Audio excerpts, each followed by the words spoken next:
E hoje é paciência, por isso eu tenho paciência comigo. Essa é uma enquete, isso? Sketch.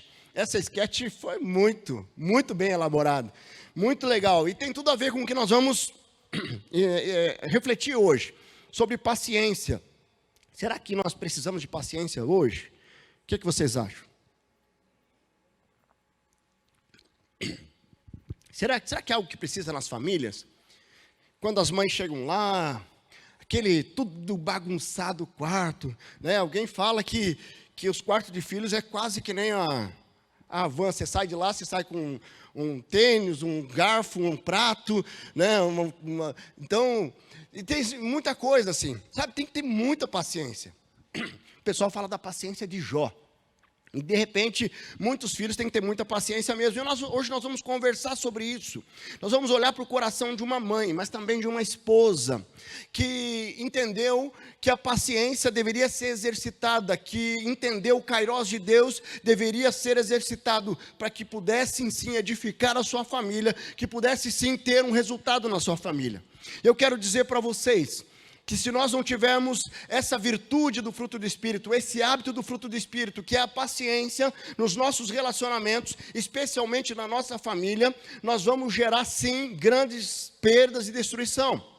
Nós vemos muitos casamentos acabando, e não porque houve um grande delito ou uma grande falha, mas porque houve uma falta de paciência, e foi se acumulando muitas marcas, muitas mágoas e ressentimento, por falta de sabedoria, por falta de entender que existe um tempo que você precisa refletir antes de agir. Nós vivemos numa sociedade, e eu pedi que as avós ficassem de pé primeiro, né? Eu sei que hoje tem avós muito jovens, né? Tem avós mais novos que eu. Falei assim, eu já poderia ser avô, né? Mas vai demorar um pouquinho ainda, espero bastante, né? Mas o que acontece? E aí, mas tem avós que já são bem mais antigos. Meus pais são avós, eles não são bisavós ainda, eles são antigos, daquela época onde não tinha WhatsApp. Né? A geração agora dos adolescentes são uma geração nativa digital. Mas naquela época, a paciência era mais fácil de ser exercitada. Por quê? O que acontecia quando o casal discutia?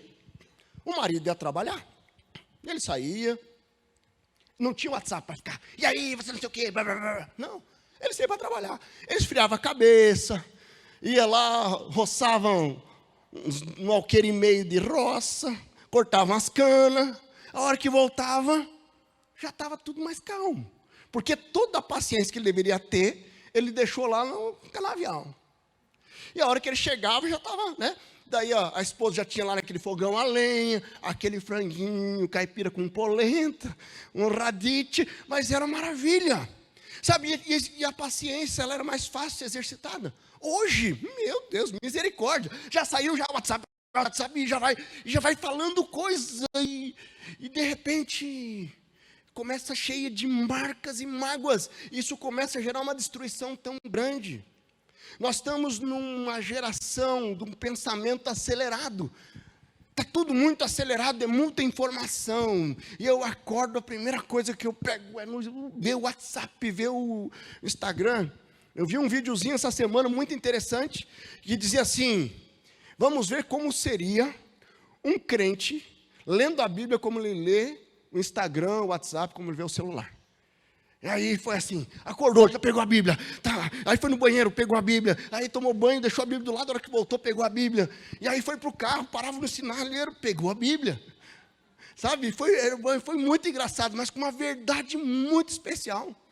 Porque hoje, as pessoas vivem muito em cima do celular e não tem tempo para dedicar a família, para dedicar o casamento, para dedicar aos filhos. E isso é algo que tem gerado muita dificuldade nos relacionamentos. Então hoje o nosso tema é paciência. E o tema é edificando a família com paciência. E a minha pergunta é: você tem edificado a sua família com paciência? Você tem investido na sua família? Você tem olhado com um olhar amoroso? Ou você é aquele que toma lá e dá cá? É aquele que, certo, e tem que ser do meu jeito. Lá no trabalho, né? Lá no trabalho eu sou um gatinho. Miau, tudo bem, tudo bem. Chego em casa, um leão. Aí eu chego, quero fazer, né? Então, alguém disse, né, que a esposa orou por um príncipe e veio um cavalo. Né? Não, um príncipe com um cavalo branco, veio só o cavalo, veio sem um príncipe. É isso, né? Estou errando nas piadas aqui. Mas sabe, nós precisamos edificar a família com paciência. Você tem edificado? Paciência é uma virtude, um hábito do fruto do Espírito, que está lá em Gálatas 5:22. Né? Mas o que é paciência? Nós podemos entender como longo ânimo, né? Tem algumas versões da Bíblia que fala longanimidade, né? Então, ao invés de paciência, longanimidade, porque é um ânimo longo. Então, aquilo que você pensa antes de sair falando e machucando as pessoas. Mas quando nós olhamos para essa lista de Gálatas 5, nós precisamos entender que as virtudes, os hábitos do fruto do Espírito, eles são descritos ali no versículo 19, sobre as obras da carne, e no versículo 22, o fruto do Espírito. Mas para nós analisarmos o fruto do Espírito, onde a paciência, o fruto do Espírito, onde a paciência é uma das virtudes do hábito, nós precisamos ir lá para o versículo 16. Por que nós temos ali essa descrição, essa relação? E é muito interessante porque as obras da carne, ela se estende coisas semelhantes, e o fruto do Espírito, ele é muito fechado dentro daquelas virtudes. Porque quando nós vamos lá em Gálatas 5:16, nós vamos ver que o texto nos diz lá, por isso eu digo, vivam pelo Espírito, de modo nenhum satisfarão os desejos da carne, pois a carne deseja o que é contrário ao Espírito, e o Espírito que é contrário à carne. Eles estão em conflito um com o outro, certo? De modo que vocês não fazem o que desejam, mas se vocês são guiados pelo Espírito, eles não estão debaixo da lei. Então, se essa luta que existe interno entre a carne e o Espírito, o fruto do Espírito, ela visa gerar essa luta. Quando nós vamos lá na obra da carne, o que é contrário à paciência lá? Vocês lembram? A ira. Tem a ira, tem a facção, nós vamos ver várias obras da carne ali. Se eu deixo a minha carne dominar, sabe? Aquele negócio que às vezes eu vou e eu faço mesmo. E tem gente que até justifica. Meu pai era assim, meu avô era assim, eu sou assim. Tem outros que falam assim, não, eu tenho sangue italiano, eu tenho sangue alemão. Eles começam a usar até o sangue da raça para justificar, mas na verdade estão mentindo para si mesmo.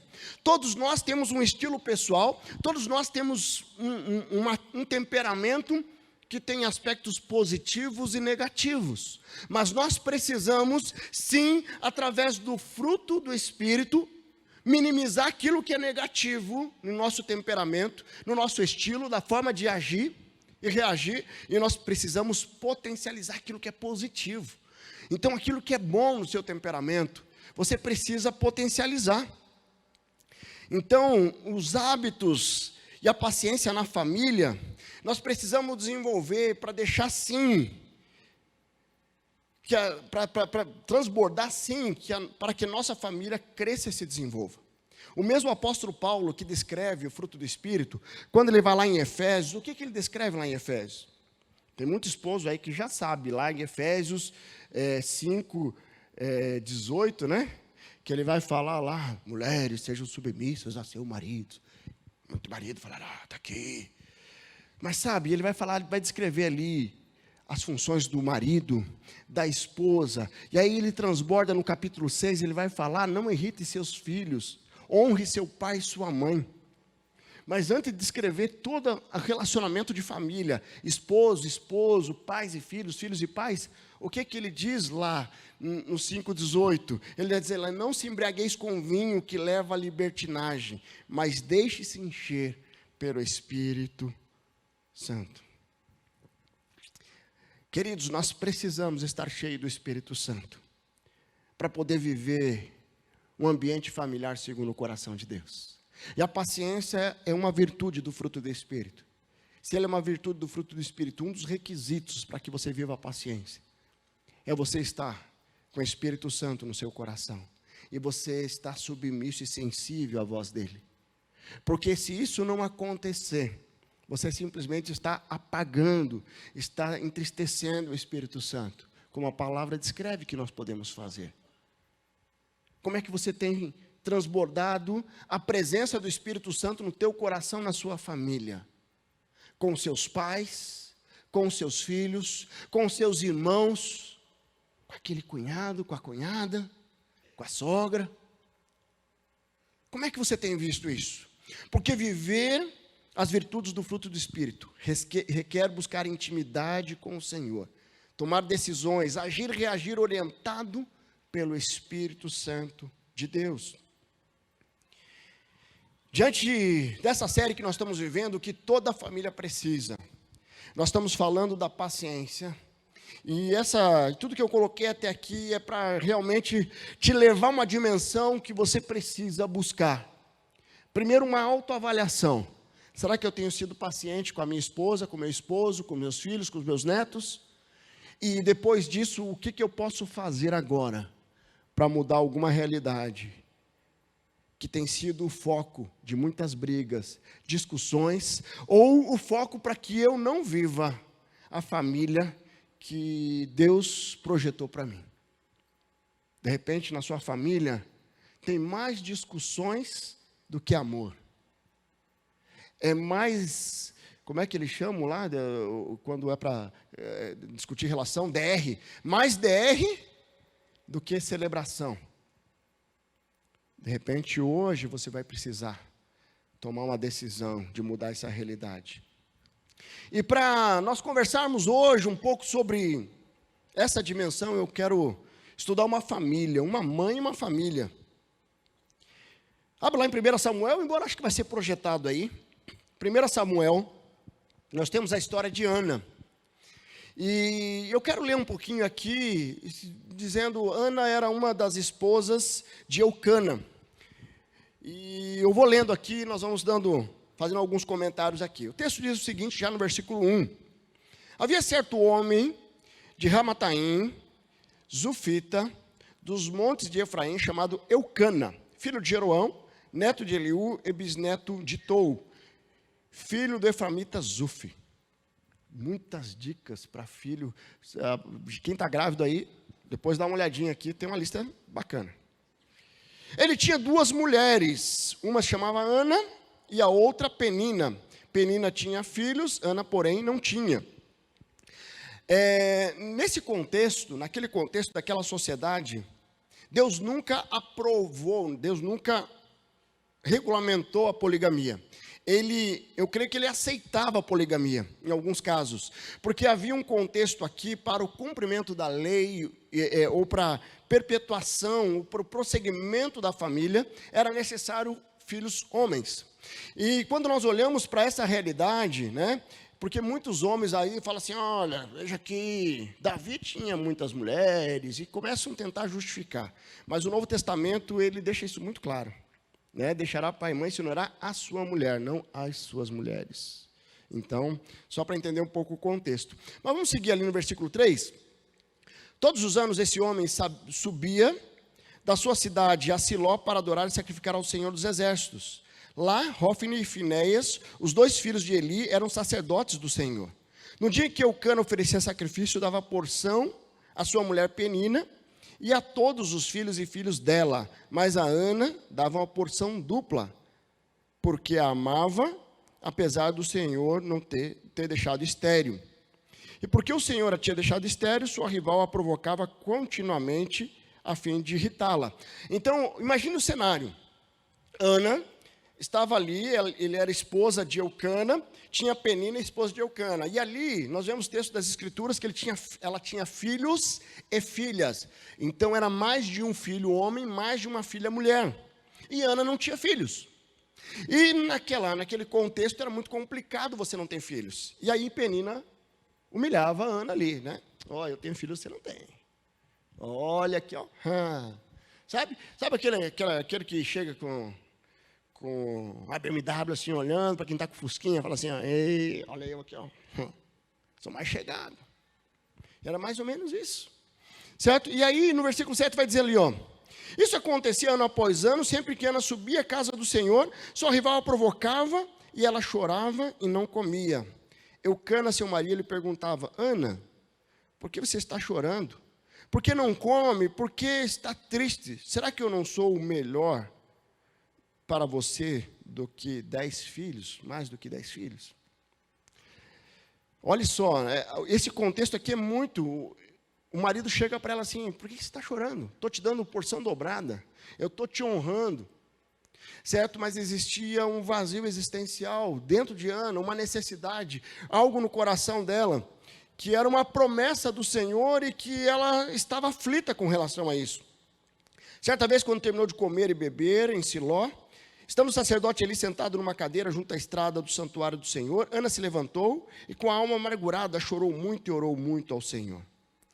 E fez um voto dizendo: o Senhor dos Exércitos, se tu me deste atenção à humilhação da tua serva, se lembrares de mim e não se esqueceres da tua serva, mas lhe deres um filho, então eu o dedicarei ao Senhor por todos os dias da sua vida, e o seu cabelo e a sua barba nunca serão cortadas. Ela faz um voto com o Senhor, ela consagra, ela se derrama diante do Senhor. E ali, enquanto ela continuava a orar diante do Senhor, Eli observava a sua boca. Como Ana orava silenciosamente, seus lábios se mexiam, mas não se ouvia sua voz. Então Eli pensou que ela estivesse embriagada. E disse: até quando você continuará embriagada? Abandone o vinho. Ana respondeu: não se trata disso, meu senhor, sou uma mulher muito angustiada. Não bebi vinho e nem bebida fermentada. Eu estava derramando minha alma diante do Senhor. Não julgue tua serva uma mulher vadia. Estou orando até agora por causa da minha grande angústia e tristeza. Ana estava muito angustiada e triste. E ela estava se derramando diante do Senhor. E ele olhando de longe, e era a aparência de uma mulher que, sem ocupação, vivia com a bebida, embriagada, considerada uma vadia, como está aqui. E aí Eli respondeu: vá em paz, e que o Senhor de Israel lhe conceda o que você pediu. Ela disse: espero que seja benevolente para com a tua serva. Então ela seguiu seu caminho, comeu, e seu rosto não estava mais abatido. Na manhã seguinte, ela se levantou a adorar ao Senhor. Então voltaram para casa em Ramá. Eucana teve relação com sua mulher Ana, e o Senhor lembrou dela. Assim Ana engravidou e no devido tempo deu à luz a seu filho.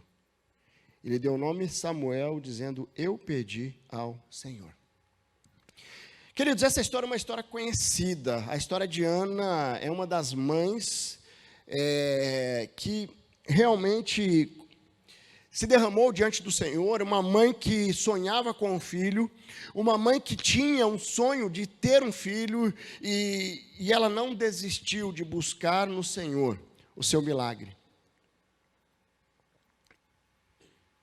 Existe algum milagre que você está buscando no Senhor?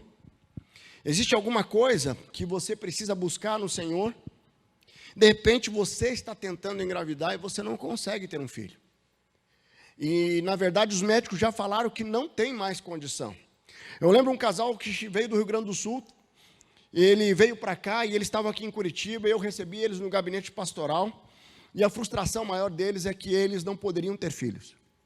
E eles chegaram já, eles tinham um diagnóstico fechado com os médicos lá do Rio Grande do Sul, dizendo assim: olha, não tem, uma trompa atrofiada, outra não sei o quê, e eles tinham toda uma explicação técnica da impossibilidade. E a pergunta que eu fiz para aquele casal foi: de quem é a última palavra? Queridos, eu não sou irresponsável, mas eu creio num Deus que Deus pode até dizer não, e eu vou estar sempre submisso ao não de Deus. Mas uma coisa é certa: eu só vou desistir quando efetivamente o Senhor me falar no meu coração: olha, chega.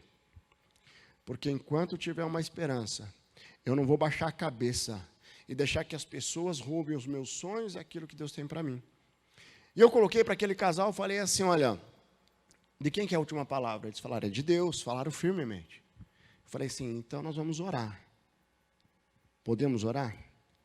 Vamos orar. E foi algo muito especial. Porque nós começamos a orar e em questão de poucos meses, Eu estou aqui num culto de quinta-feira e de repente chega aquele casal irradiante, sorrindo. E eles chegam aqui, me dão um abraço, falam, pastor, olha aqui, pastor, está aqui o exame. E estava o exame da linda Isabela e foi lindo o que Deus fez. Porque eu apresentei a Isabela aqui.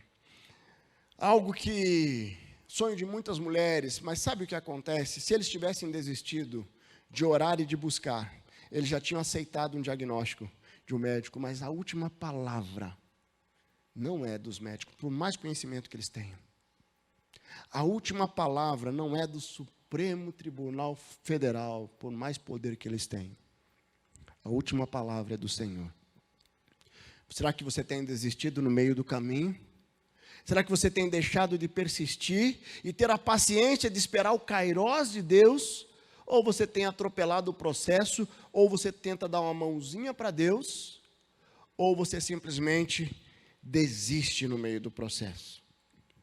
Então, o que nós precisamos entender é que Deus, Ele sim, quer de nós que nós façamos a nossa parte e que nós possamos confiar nele. Confiar requer o reafirmar a nossa fé e ter a paciência de poder sim esperar no Senhor, confiar no Senhor. Mas nós, sendo tomados pela presença do Espírito Santo, nós precisamos ter paciência também para poder fazer a gestão dos relacionamentos que nos levam até o alvo. Então, o primeiro relacionamento que nós temos era a nossa família, e por isso que a mensagem de hoje está focado nessa restauração, na edificação da família com paciência, porque possivelmente, vocês como família, têm desistido também de avançar e de crescer diante do Senhor. Não deixe ninguém, a família, ela precisa estar sendo desafiada a viver o sobrenatural do Senhor. Como é que você tem edificado a sua família? Como pais, como avós, como filhos. Eu quero trazer alguns destaques aqui, olhando para a vida de Ana, e trazendo alguns desafios para o teu coração, que Ana nos ensina, que Ana realmente nos mostra como ela, com paciência e com fé, ela conseguiu ver a sua família edificada, ela conseguiu ver a sua família restaurada. E o primeiro destaque que eu trago ali, não negocie as promessas de Deus para a sua família, não negocie. Nós vamos ver ali que Ana tinha uma proposta ali, ela tinha algo dentro do coração dela. Veja no versículo 5 ali, mas a Ana dava uma porção dupla, porque a amava. Está dizendo aqui de Eucana, o marido dava uma porção para Penina, e para Ana dava uma porção dupla para ela, porque ele falava assim, eu amo você, eu quero te honrar, que na verdade nada mais é que uma tentativa de compensação. Olha, você não tem filho, mas aqui, ó, eu quero te dar uma porção dupla. Aqui a palavra diz que ele amava. No versículo 8, Eucana, seu marido, perguntava, Ana, por que você está chorando? Por que não come? Por que está tão triste? Será que eu não sou melhor para você do que 10 filhos?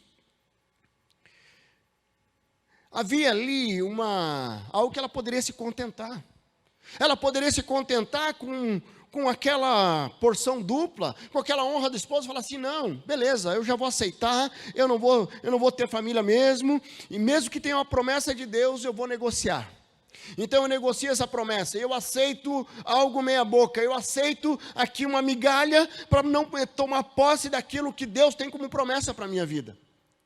Quantas famílias têm sido destruídas porque eu estou aceitando propostas que não têm a ver com o propósito da minha família, eu estou negociando as promessas de Deus para a minha vida, porque eu aceito uma proposta momentânea. Quantos casais estão sendo destruídos, porque um dos cônjuges está se relacionando extraconjugal, de uma forma extraconjugal, porque existe uma proposta momentânea, que está roubando as promessas de Deus, de ter uma família abençoada, de ter filhos, netos, e poder viver uma vida plena. O que você tem negociado na sua família? Qual negociação que você tem feito dentro do seu contexto familiar? Você tem, de repente, você está abrindo mão de algo que é tão precioso para você. Você está perdendo de vista a promessa que Deus tem. Sabe, ela poderia simplesmente se contentar com compensação, mas ela insistiu em buscar ao Senhor. A paciência, em esperar o kairós de Deus é fundamental para viver muitas das promessas do Senhor na família. Eu preciso ter paciência. Nós precisamos entender que a resposta de Deus, ela pode ser um sim hoje, mas ela pode ser um não também. Como ela pode ser, espere mais um pouco, porque você não está preparado ainda para essa bênção.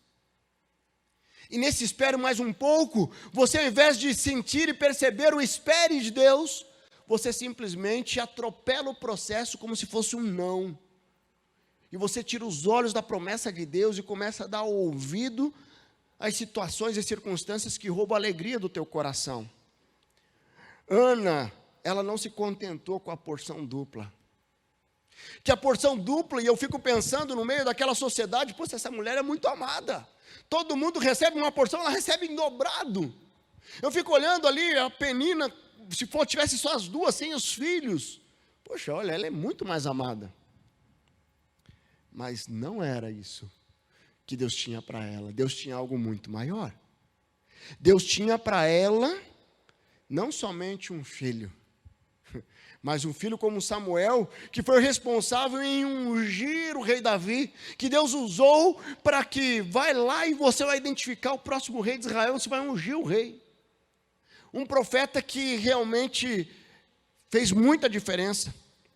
Nós precisamos entender que Deus tem promessas para as nossas vidas, e nós não podemos abrir mão delas.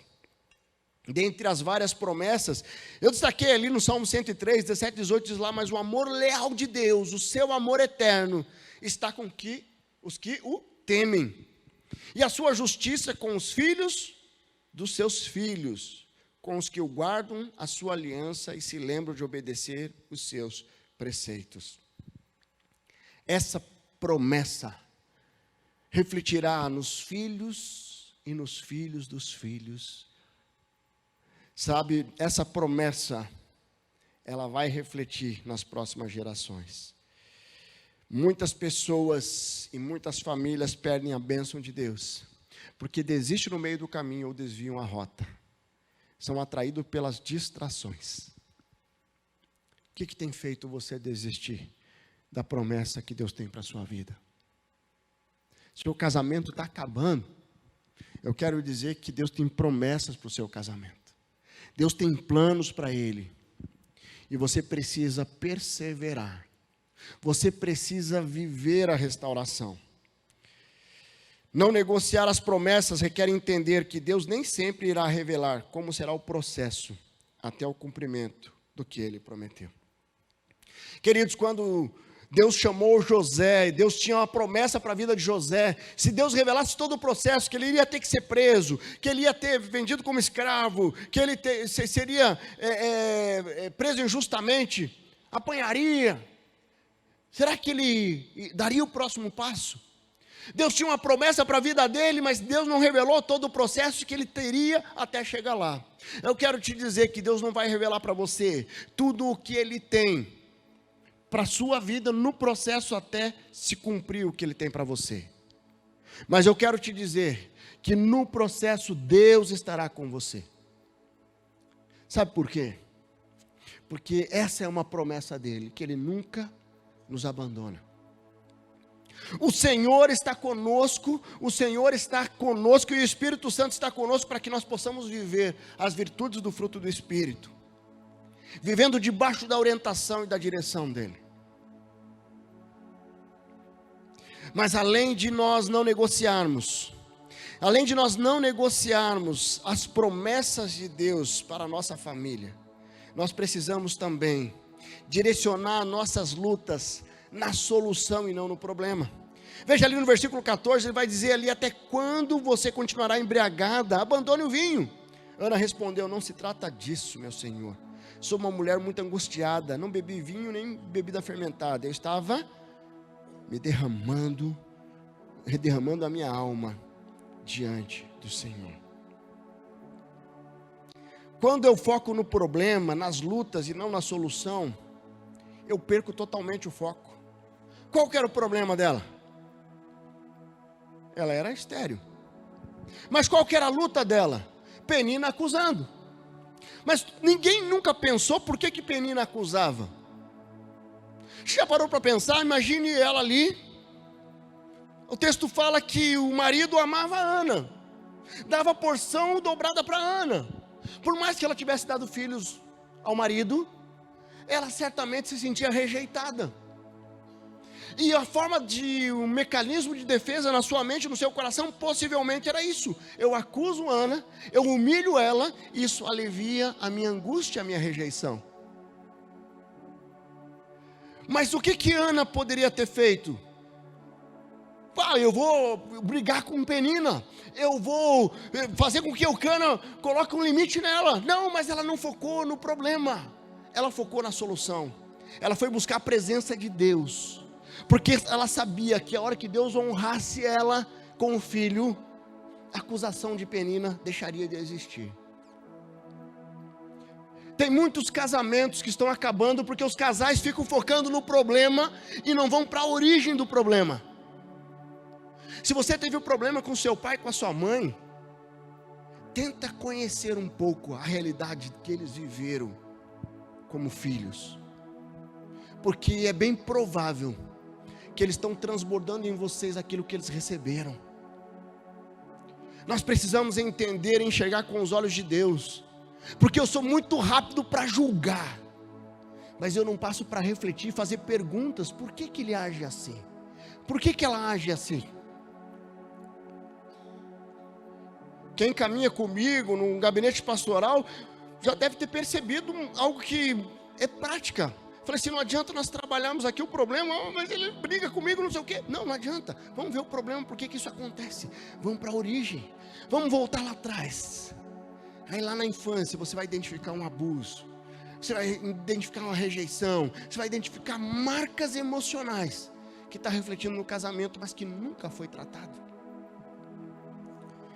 Então o que eu quero desafiar vocês: não foque no problema, foque na solução. Foque na solução. Você tem que ter paciência para focar na solução. Falar assim: eu vou dar mais trabalho. Dá mais trabalho. Você restaurar a origem do problema dá mais trabalho. Tentar dar uma maquiada e apagar o incêndio parece ser mais fácil, mas é uma resolução momentânea e não uma resolução perene. Ao invés de comprar briga com Penina, Ana se derramou a alma diante do pai. Já parou para pensar que de repente o que você está vivendo hoje, você está refletindo experiências não restauradas da tua infância, das tuas experiências na adolescência? Nós precisamos entender: será que tem marcas do seu pai, da sua mãe, que você precisa perdoar hoje? Hoje é o dia das mães. Será que você tem relativizado isso? E você tem deixado isso crescer no teu coração? Quando nós vamos lá em Efésios 6, 2, 3, ele diz lá: honra o teu pai e a tua mãe. Este é o primeiro mandamento com promessa, para que tudo corra bem e que tenha vida longa. Nós precisamos honrar os pais, independente deles. O que acontece é que nós somos muito rápidos para julgar o que meu pai fez comigo, o que minha mãe fez comigo. Eu quero te dizer que enquanto você não liberar isso no teu coração e honrar seus pais, você vai estar vivendo sempre uma vida meia boca na sua família, na sua vida, na sua história. Se eu tenho uma árvore frutífera e eu arranco os frutos dessa árvore, o que vai acontecer? Vai nascer outros frutos, porque a raiz, ela gera frutos. Mas quando eu falo de marcas na alma também, se você arranca um sentimento superficialmente, mas não trabalha a raiz, esse sentimento vai voltar a aflorar e vai continuar te aprisionando, para que você viva presa a essas marcas do passado. Paciência de buscar a fonte, restaurar a origem e não ficar preso àquilo que está externamente se apresentando agora. E para finalizar, nós vamos ver ali: não tenha medo das críticas para viver o seu propósito na família. Tem que ter muita paciência para que não deixar ser dominado pelas críticas. Versículo 16 diz lá: não julgue tua serva, uma mulher vadia. Estou orando aqui até agora por causa da minha grande angústia e tristeza. Queridos, Ana aqui foi confundida com uma vadia, com uma bêbada, certo? Mas ela não estava preocupada do que os outros iam dizer, não. O que ela estava fazendo é o que ela achava certo. Muitas famílias se perdem pelo caminho porque deixam a opinião dos outros definir as suas atitudes, as suas decisões. E eu não tenho paciência, entendendo que essas críticas vêm muito forte, mas elas vão deixar de existir. Porque ninguém consegue ir contra um resultado, ninguém consegue ir contra aquilo, o mover de Deus. Eu lembro de um casal que eu e a minha amada atendemos e eles chegaram desesperados porque foi descoberto ali. Eu falo aqui porque o testemunho deles foi público. Eles testemunharam aqui na nossa igreja já faz alguns anos, certo? E aquele adultério, vários adultérios por parte do marido, e de repente todo mundo dizendo: não, larga esse traste, largue, não, olha só, ele te humilhou, largue. E ela: não, eu vou perseverar. Foi difícil, não é fácil, mas ela teve a paciência de restaurar no coração dela o perdão.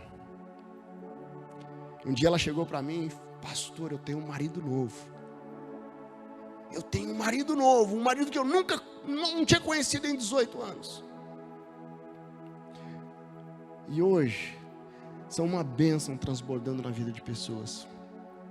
Sabe o que acontece? Eles poderiam estar perdendo a oportunidade de estar vivendo os melhores anos da vida deles em família, se eles não tivessem paciência para ouvir o que os outros disseram e não ir pela falácia de muitos, mas ir por uma convicção dada pelo Senhor.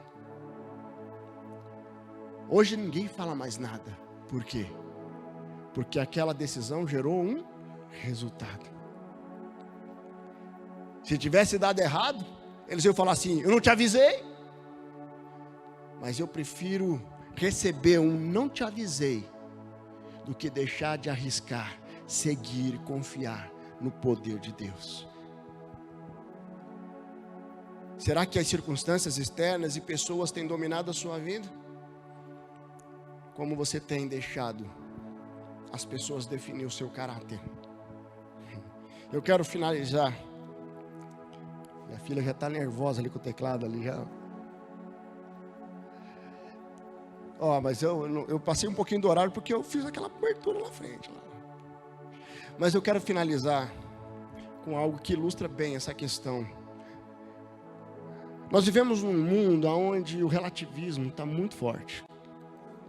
E algo que marcou muito meu coração foi quando, eu já contei isso aqui, se você já ouviu, peço perdão, mas eu preciso, isso ilustra bem esse momento, que você precisa ter paciência, para que você não deixe as pessoas definirem as suas decisões, você honrar sua família, sua esposa, seus filhos. Quando nós estávamos em Brasília, eu trabalhava dentro da Câmara dos Deputados, e eu cheguei lá dentro de um contexto assim, amante de fulano, ciclano, divorciada com 2 filhos e não sei o quê. E eu cheguei lá e veio a primeira proposta. A sessão lá funcionava terça à tarde, quarta, até 1h da manhã, depois nós vamos tudo para casa do deputado, vai ter uma festança lá. Não, eu vou para casa. Você não vai? Não, vai ter mulher de rodo.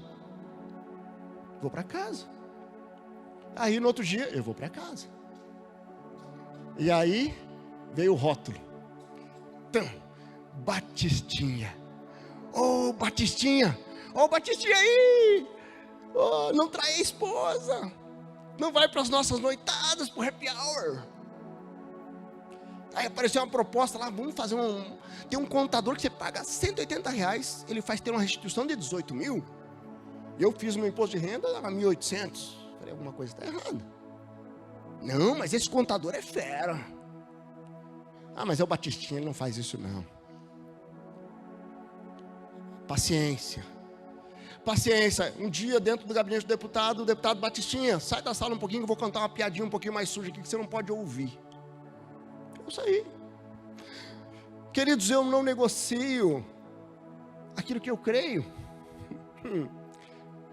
Até que um dia, uma secretária Um filho de 17 e um de 15. O filho de 17 engravidou uma menina de 15. Para quem que ela liga chorando? Pro Batistinha. Aí eu vou lá, começo a aconselhar ela. E anos depois, acho que uns 2 anos depois, nós estivemos lá e alguém falou assim: olha, tem um fulano lá que precisa falar com você, urgente. E mobilizaram lá e tá. De repente vem esse fulano, que ele tinha um jeito meio afeminado, usava lá uns negócios meio estranho. E aí ele vem tudo terninho, gravata, e me abraça. Fala assim: olha, obrigado. Hoje eu sou crente. Hoje eu estou casado. Estou numa igreja firme, tudo isso porque eu vi Cristo refletido na sua vida. Paciência é você perseverar, independente da pressão social, independente do que as pessoas digam para você. Continue avançando por convicção e não por conveniência. Eu vivo aquilo que eu creio. Eu sou paciente porque pessoas precisam conhecer o amor de Jesus. Nem que para isso eu tenho que me humilhar. Nem que para isso eu tenho que ser envergonhado por um pequeno curto de tempo. Quando lá em 1 Pedro 5:6, Deus nos fala que, o apóstolo Pedro fala assim: ó, Deus se opõe aos orgulhosos, mas concede graça aos humildes. Humilhe-se debaixo da poderosa mão de Deus, para que Ele te exalte no tempo devido. Existe uma promessa de honra para quem obedece e quem caminha firmado no Espírito Santo. Você pode fechar seus olhos? Paciência é uma das virtudes do fruto do Espírito, que nós precisamos exercitar diariamente. Por isso nós precisamos sempre estar atento aonde está direcionado os nossos olhos. Mas para que nós possamos viver as virtudes do fruto do Espírito, o primeiro passo é nós deixarmos o Espírito Santo entrar no nosso coração. E para isso eu preciso tomar uma decisão, que é de entender o que é aceitar a Jesus, o que é deixar Ele entrar na minha vida. Eu preciso ter uma decisão dizendo assim: eu quero o fruto do Espírito no meu coração. Eu quero as virtudes do fruto do Espírito no meu coração e a presença do Espírito Santo em mim. Mas para isso eu preciso tomar uma decisão. Por isso que eu estou aqui. Eu quero desafiar você que está aí no seu lugar, que nunca fez uma decisão como essa, a você fazer uma oração onde você está, dizendo: Senhor Jesus, eu me arrependo dos meus pecados. Eu me arrependo porque eu sou pecador, eu peço perdão ao Senhor pelos meus pecados. Eu estou aqui, o Espírito Santo está queimando no teu coração. E declare aí no teu coração, você e o Senhor, dizendo: eu reconheço. Eu quero entregar minha vida ao Senhor, eu quero entregar meu coração ao Senhor, eu quero entregar tudo o meu ser, a minha família ao Senhor. Recebe a minha vida, Deus, em nome de Jesus. Enquanto a igreja continua orando, de cabeça baixa, de olhos fechados, você fez essa oração no teu coração? Eu quero identificar que você fez essa oração, eu quero orar por você. Levante pelas suas mãos. Se você fez essa oração, se você fez, está aqui, graças a Deus, pode baixar. Graças a Deus, graças a Deus, graças a Deus, graças a Deus. Louvado seja o nome do Senhor, louvado seja o nome do Senhor, graças a Deus. Quem mais? Tem mais alguém aqui que tomou essa decisão? Vamos ficar de pé. Eu queria pedir que essas pessoas que levantaram a mão, venham aqui à frente. Eu quero orar por vocês. Sai do seu lugar. Glória a Deus. É uma decisão de mudança, uma decisão de transformação. Pode chegar. Isso, chegue aqui. Vários homens, mulheres, pode chegar. Deus está falando no teu coração. Não deixe passar esse momento. Esse é o momento de consagração. Esse é o momento de renovação. Esse é o momento de entrega. Esse é o momento na presença do Senhor, aonde o Espírito Santo vai habitar no seu coração, porque essa entrega genuína gera transformação. Se você está no seu lugar, você está resistente ainda, saia do seu lugar, vem aqui à frente. Nosso Deus é tremendo. De repente você está aqui, você está resistindo.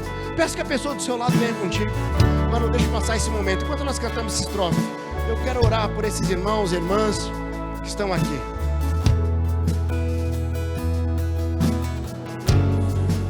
Derrame até 1000 gerações da família e teus filhos e os filhos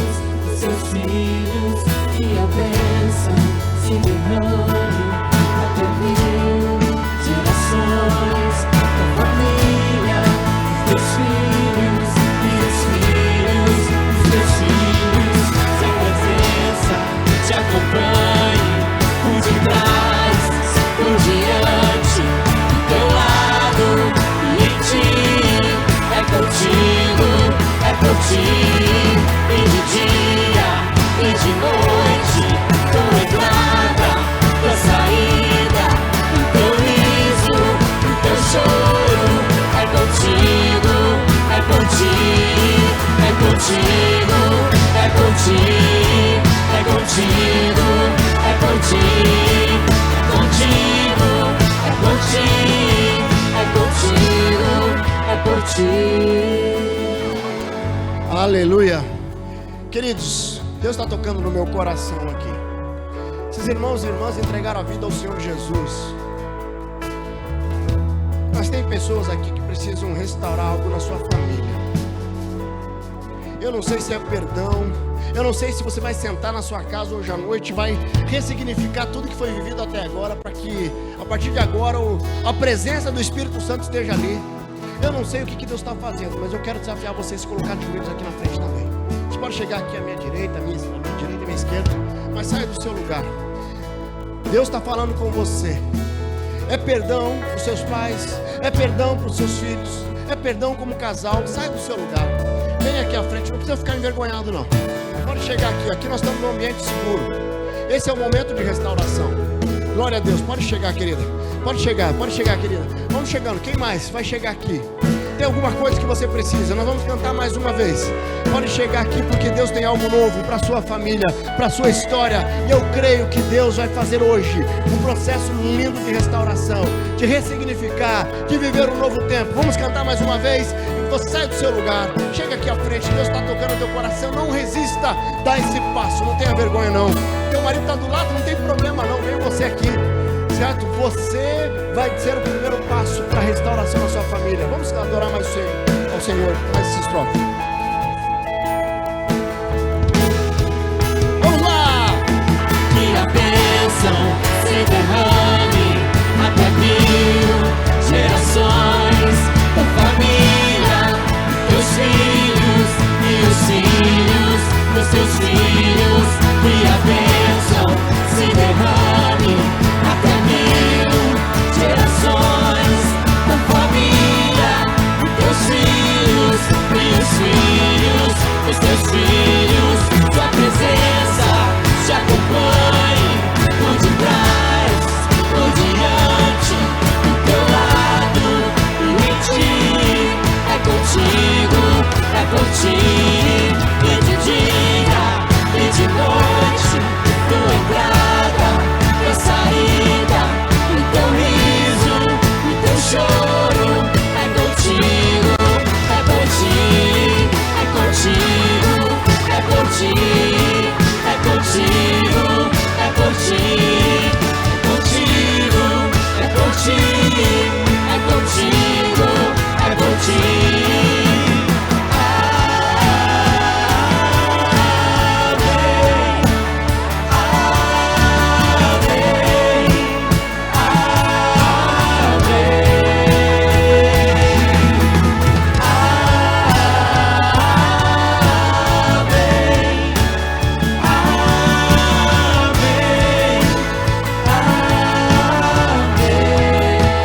Olhos, vamos orar. Deus amado, muito obrigado, Senhor. Nós louvamos ao Senhor, porque o Senhor ama a nossa família. Nós louvamos ao Senhor porque o Senhor ama nossas vidas. Nós louvamos e adoramos ao Senhor por essas decisões nessa noite. Decisões de entrega da vida ao Senhor, decisões de restauração na família, decisões para um tempo novo. Deus confirma no coração desses irmãos e irmãs que nessa noite entregaram a vida ao Senhor. Deus confirma no coração deles. Nos ajude como igreja, continuar avançando nesse processo de discipulado, de acompanhamento, de crescimento. Existe algo novo para cada um deles. Nós cremos que o Senhor vai fazer infinitamente mais. Um dia eles imaginaram, que um dia nós pensamos. Deus, muito obrigado pelas famílias da nossa igreja. Nós louvamos ao Senhor, porque o Senhor é fiel, o Senhor é um Deus amoroso, e nós podemos sim nos derramar diante do Senhor. Deus nos capacita a vivermos as virtudes do fruto do Espírito, os hábitos descritos ali em Gálatas 5:22, nós queremos viver integralmente nas nossas vidas, nas nossas famílias, no nosso trabalho, que aonde nós colocarmos a planta dos pés, possamos dar evidência da presença do Espírito Santo em nós. Nós louvamos ao Senhor por esse momento e por essa noite, em nome de Jesus. Amém, amém. Dá uma salva de palmas ao Senhor, glorifica Ele.